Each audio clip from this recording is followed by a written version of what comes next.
खबर शामिल करते हैं कबीरवाला से। हमारे नुमाइंदे क्राइम रिपोर्टर ईद खान मोहाना की रिपोर्ट के मुताबिक जिला विहाड़ी के डवाही इलाके रत्ता टिब्बा के करीब पाक आर्मी का एक तरबियती तैयारा फनी खराबी के बायस गिरकर तबाह हो गया।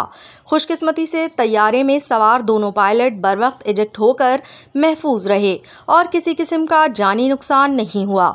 हादसे की इतला मिलते ही मकामी इंतजामिया के अहलकार फौरी तौर पर जाए वकुआ पर पहुंच गए और इलाके को घेरे में लेकर इमदादी कार्रवाइयां शुरू कर दी।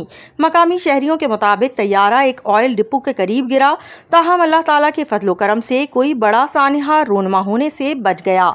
ज़राए के मुताबिक वाक़े की वजूहात जानने के लिए आला सतही तहकीकात का आगाज़ कर दिया गया है। पाक फ़ौज के तर्जुमान ने वाक़े की तस्दीक करते हुए कहा कि पायलटों की जान बच जाना एक बहुत बड़ी नेमत है और वाक़े में किसी शहरी या इमलाक को नुकसान नहीं पहुँचा।